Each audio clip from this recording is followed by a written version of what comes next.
NASA embraces small satellites.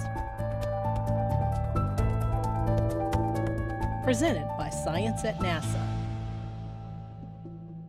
The earliest satellites of the space age were small. Sputnik, for instance, weighed just 184.3 pounds. America's first satellite, Explorer 1, was even smaller, at only about 30 pounds. Over time, satellites grew to accommodate more sensors with greater capabilities, but thanks to miniaturization and new technology capabilities, small is back in vogue. NASA is one of many government agencies, universities, and commercial organizations embracing small satellite designs, from tiny CubeSats to microsatellites. A basic CubeSat has 4-inch sides and weighs just a few pounds. A CubeSat can be put into place a number of different ways. It can be a hitchhiker flying to space on board a rocket whose main purpose is to launch a full-size satellite. Or it can be put into orbit from the International Space Station. Astronauts recently used this technique when they deployed the Miniature X-Ray Solar Spectrometer, or MinXSS, a CubeSat that studies solar flares. In 2018, NASA plans to launch the CubeSat to study solar particles, or CuSP. It will hitch a ride out of Earth orbit during an uncrewed test flight of NASA's Space Launch System. CuSP could serve as a small space weather buoy. Eric Christian is CuSP's lead scientist at NASA's Goddard Space Flight Center in Greenbelt, Maryland. Right now, with our current fleet of large satellites, it's like we're trying to understand weather for the entire Pacific Ocean with just a handful of weather stations. We need to collect data from more locations.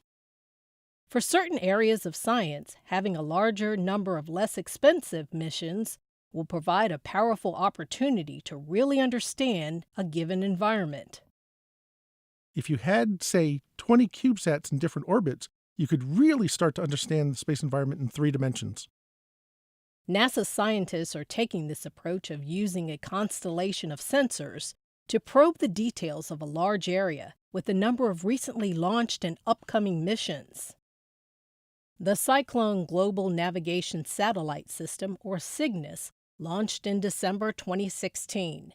CYGNSS uses 8 microsatellites to measure ocean surface winds in and near the eyes of tropical cyclones, typhoons, and hurricanes to learn about their rapid intensification.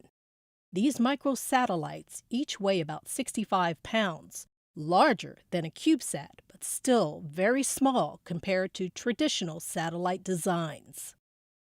Additionally, the first 4 selections from the In-Space Validation of Earth Science Technologies, or INVEST program, recently began launching.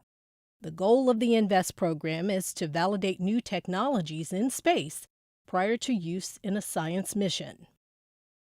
Raven, the first of the INVEST CubeSats, was launched in November 2016 to demonstrate a new way to measure radiation reflected by Earth.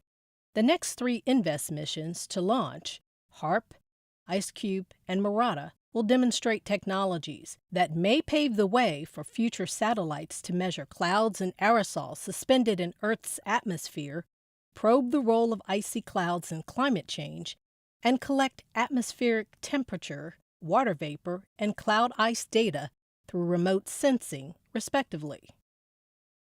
NASA's Science Mission Directorate is looking to develop scientific CubeSats that cut across all NASA science through the SMD CubeSat Initiative program. Andrea Martin, Communications Specialist for NASA's Earth Science Technology Office, believes this is just the beginning. CubeSats could be flown in formation, known as constellations, with quick revisit times to better capture the dynamic processes of Earth. Multiple CubeSats can also take complementary measurements, unachievable by a single larger mission. She envisions big things ahead for these little satellites. For more news about CubeSats and other cutting-edge technologies, both big and small, stay tuned to science.nasa.gov.